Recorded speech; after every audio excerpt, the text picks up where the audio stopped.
Have you or a loved one had problems or suffer from bad and poor matchmaking?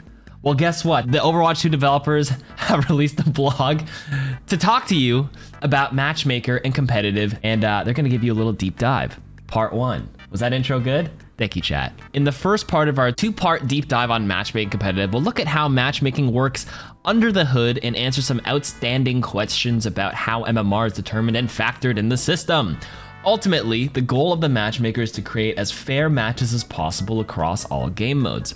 We know matchmaking can be a source of frustration, especially in competitive, and we'd like to recognize it doesn't always feel like it's meeting its goal. In order to address your thoughts, we need to dissect the matchmaker and competitive systems separately before going into how they affect one another. In part 1, we talk about how the matchmaker works, some of the challenges we've faced, and some ways we started to tackle these issues. Type 1 in the chat if you have an issue with the matchmaking system. Press 2 if you don't care. So all I'm gonna say is there's been a lot of complaints. Yeah, some people are playing matches where like they're in X rank, but then there's this, they check profiles, they're like, why is this person in my match? So this is what they're going to address and hopefully clear up. And you too, in the YouTube comments. Let me know. You don't have to type 1 or 2, but just give me your thoughts on the matchmaking system. In any case, let's see what they have in store here, because we've got some graphs. Our matchmaker is designed to create balanced matches. Of course, every matchmaker should do that.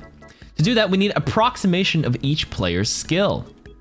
Everyone has an internal matchmaking rating, MMR. Everybody always talks about MMR. That's right, MMR, matchmaking rating. It's a numerical value that determines to describe your skill relative to everyone else.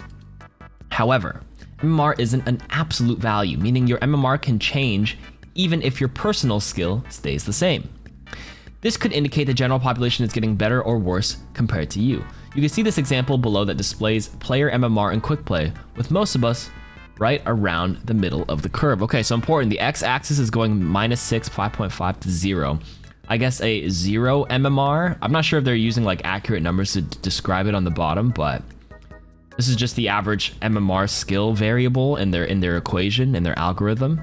You think MMR is kind of like what SR is in the few thousands, but I guess this would be the standard deviation, 0. This is just distribution. Yeah, that's what I assume too. So 0 would be no standard deviation. You're just average at 0 with no factor multiplier on your skill. If you're very skilled, I guess you'd be up here. You'd have that like small multiplier in there, based on my understanding. But I'm also not a statistician, so I don't really know what it fully means. I'm just guessing. In any case, let's read what they have to say here. I'm a 6. I'm a 6, chat. And you are a -3.5. Your MMR will rise over time if you improve your skill or win more games against players of your current MMR level. All our game modes, including comp, only look at MMR when forming a match. We actually never use your outward facing skill tier or division to form matches. Likewise, the rank you see in a player's profile isn't the same as their MMR. That is true. So whenever you're like a diamond player and you see a silver player in your lobby, the front-facing silver, you might go like, why is the matchmaking system putting a silver player in my game, but I'm diamond? It's because their MMR is the same as you, or at least close enough. And the reason why they might have a silver front-facing rank is because I believe leaving games doesn't actually change your MMR. Or maybe it does if the game counts as a loss. Or there's certain ways to like lower your front-facing rank without actually adjusting your MMR. You can not play for a long time and then have your front-facing rank decay, or a new season begins and you get D-ranked. Because like, for example, for me, I was Grandmaster 1 at the end of Season 1. When Season 2 started, it put my front-facing rank from GM1 to Masters 5. 9 front-facing divisions down, right? GM 1, 2, 3, 4, 5, Masters 1, 2, 3, 4, and then it put me on 5. So 9 ranks down. However, even though I won my 7 games and I lost 9, I actually ranked up from Masters 5 to Masters 3. And then I went 7 and 7 again, and I went from Masters 3 to Masters 1. And the reason why my front-facing rank went up is because my MMR was still a GM1 MMR, maybe a 6 on this graph. And even though my front-facing rank was an imaginary 4, like even though I lost more games, my MMR is still high enough that the game basically just tries to match the front to the under MMR. That's just how it works. We only adjust your MMR after you win or lose a game, or if you come back after not playing for a long time. That's actually pretty important to know. Your MMR is unaffected when we lower your rank at the beginning of the season. Just what I just said. And everyone in your match has a similar MMR to you. Initial rank matches can feel turbulent because many players return at the beginning of a season, and anything that changes player population is going to affect the matchmaker. It's also important to remember that our teammates are human. We don't always perform the same from game to game or even team fight to team fight. This inherent variance in our individual performance means that the matchmaker needs the results of as many games as possible to get an accurate representation of your skill. This is actually a good point. Players return at the beginning of the season. Like I said, if I was GM1 at the end of season 1, and let's say I took a break for 2 years, I might still have a Grandmaster MMR, but I'm gonna get reset to Masters 5, and then I'm gonna get pulled into a Grandmaster game like 2 years later, and maybe my individual skill sucks because I haven't played in 2 years, and then these GM players will look at my profile and be like, this guy's Masters 5, or every season it would keep resetting. I think it would go from GM1 to Masters 5, and then the Masters 5 would reset to like Diamond. I think it just consistently goes down each season, the front-facing one, but my MMR would be the same. And then you get this like weird games where people look at my profile and be like, why is KarQ in a Grandmaster lobby, but his front-facing rank says silver? That's because I decayed. If you guys play Apex, if you play on an account and you haven't played in a long time, like my main, I think I was Masters in Apex. I didn't play for like 4 or 5 splits, and then I logged in my account and it said bronze. But I think theirs is different. The MMR actually changes. But in any case, the decay is supposed to give people a reason to like grind up again. We love seeing you group up and have fun together because we believe Overwatch 2 is a game best shared with friends. Grouping up does, however, influence the matchmaker in a few different ways. When players group together, there's the possibility that the group has a larger skill difference than a match we typically like to make. Those of you at the highest levels might notice these skill differences more too because there's far fewer players at the top of the MMR curve. We can't always avoid these type of matches, but we can make them feel better. These matches can often feel imbalanced if they create situations where there's a large disparity within the single role between the two teams. For example, we might match a highly rated tank against a lower rated tank, so even if the overall match is balanced, the competition feels one-sided. Oh, we've got changes to the game over the next couple of months will dramatically reduce these disparities.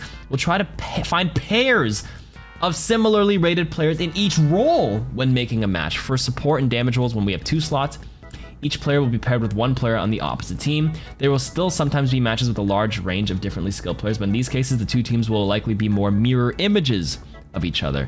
However, even with these improvements, there will always be times when we make matches that have a skill disparity that isn't reflected in MMR because some players in the match aren't calibrated. We've seen this much more frequently since Overwatch 2 launched, and we welcomed a large influx of new players.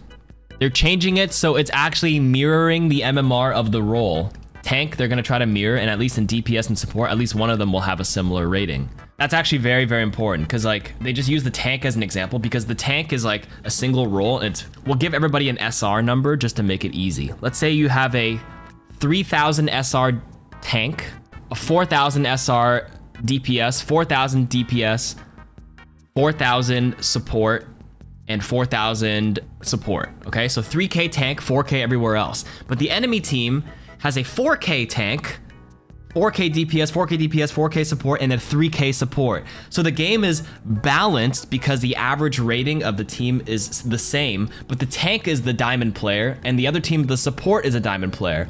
But theoretically, I think most people would agree that the tank is a more impactful role at 3K than the support, who might like default to, I don't know, Moira, Lucio, or Mercy, who are traditionally easier to at least get baseline value of if they're playing in a game that's a bit higher. So they're basically saying they'll try to, if there's a disparity in skill, they're gonna try to match like a lower rated player with the same role on the lower rated player, so it feels more even. So both teams will have the 3K tank and the 4K everything else, or like, you know, the 4K tank and the only 3K player there is both on the support role, so it's a bit more evenly matched. That is very, very good change, in my opinion. The only downside is it might make your queue times a little bit longer. Why has it taken Blizzard so long? Maybe because of player population, it didn't make sense, because queue times are already kind of long at the highest ranks. Some people are saying tank queue times are already like 10 minutes. It might take even longer now, but this is something they're willing to try. And if people start complaining about queue times, it's like, well, what do you want? You have to pick one or the other at this point. The lesser of two evils. I think the worst is when you wait in like a 15-minute queue and you get a crazy imbalanced game. At least hopefully if you wait in a 15-minute queue, it'll feel good. setting up for new players for success. Overwatch 2 is a lot to learn. Fast-paced team hero shooter where players juggle the gameplay of a traditional FPS, the unique abilities of the roster. Okay. We've tackled the learning curve from multiple directions to help ease new players into Overwatch 2. The most visible change was adding the first-time user experience at launch, but there's also an invisible change we've been working on in the background. Better matchmaking for new players. Any new players in the chat? We noticed that the new players were losing their initial matches much more than they should have, and this trend wasn't leveling out enough by the time they'd played many more matches. So now the win rates of new players should be normally distributed, meaning most should be hovering around 50% win rate, but instead the distribution was skewed with new players losing at a higher rate. Yeah, actual new Overwatch 2 launch players. Hello, how you doing? This challenge is more difficult since the matchmaker has no initial data on the player's skill when they enter their first match. They're not calibrated yet. So they try to remedy this with two distinct changes. First, the new players initially start an MMR value slightly below the average. You can think of it in terms of the skill tiers around the lower divisions of silver. Lower division of silver is slightly below average. I actually think the average rank now might be like silver 1 or gold 5, maybe. This is already below the center point of the player's base MMR distribution, but the new player's win rate was still too low. Now we have to start the lower starting MMR to a rating equivalent to bronze 5. Yeah, this game is actually pretty hard. I think somebody just said they were immortal in Valorant. I don't know how you guys feel about Overwatch. I think Overwatch is genuinely a lot harder to start out. There's more to keep in mind. And even if you come from an FPS background, you'll notice that this game is like, there's a lot to take in before you get used to it, that's for sure. So now they actually have to like put people in bronze 5. And instantly saw huge improvements for new players. If they go by the data, they basically throw you into Silver 1 MMR to start, and people were still losing from all the new players. Silver 1 was too hard. Maybe this was causing the Bronze 5 bug. We'll see. If you're playing with or against new players in Overwatch 2, the game should feel a bit more fair. The second change we implemented was aimed at new players who did not belong at the initial MMR. Initial matches are weighted differently than standard matches because they increase and decrease MMR at a higher rate than usual. That's right. Right, because you have no data or stuff to calibrate from. So like the increase and decrease will be a lot more drastic early on. We wanted to adjust players' MMR as quickly as possible because their MMR is more properly calibrated. We were not able to make fair matches. However, this still meant that it took several games for players to get to where they belong. To improve this, we added a streak modifier system that moves the average of a player's win rate. When a player wins more than 50% of their matches, we start to increase their MMR faster. This levels out once we see the player's MMR value has them joining fair matches, which corresponds to a 50% win rate. With this change, we've seen new and returning players reach 50% win rate and with much fewer games than before. The faster we can calibrate a new player's MMR, the fewer unfair matches we will create. Not just for that player, but for the other 9 players in the match. Overall, this was a huge improvement to the new experience, which should in turn result in better matches, more updates. We're continuing to analyze data, tune values, evaluate more changes in Matchmaker. Our hope is that it feels fun. Every team, even the team that loses, we strongly feel the best way is for fair and balanced matches. Okay, sorry, I was just quick skimming the rest of it. But the juicy part, based on data and stats, you're supposed to always try to put a match where it's 50%, you know, for both teams, in theory. So how do you know if you are calibrated? You just have to get, the more games you play, the more calibrated you will be. I think somebody did the math. You probably need like at least 100 games. If you're a new player, mostly. If you have previous Overwatch 1 history on your account, you're somewhat calibrated, but like it'll make an adjustment, especially if you haven't played in a long time. You might be like wildly underrated or overrated because you used to be better, but you haven't played in a while and the average player base got better. I don't know if they didn't address the whole bronze 5 bug, but this sounds about like the reason why people were getting placed in bronze 5 early on, even though like they weren't bronze 5. But maybe they just weren't winning all their games and they still got put in bronze 5. Who knows? I don't know if anybody here suffered from the bronze 5 bug, but like, has it been corrected so far? I think they said they made an adjustment to it where like it quickly fixed it, hopefully. The biggest takeaway for me from this article today, just to help you guys understand it, hopefully that clears it up. The biggest thing was the role matching MMR. I'm excited for that. Cool. Looking forward to it. All right, thanks for watching. Peace.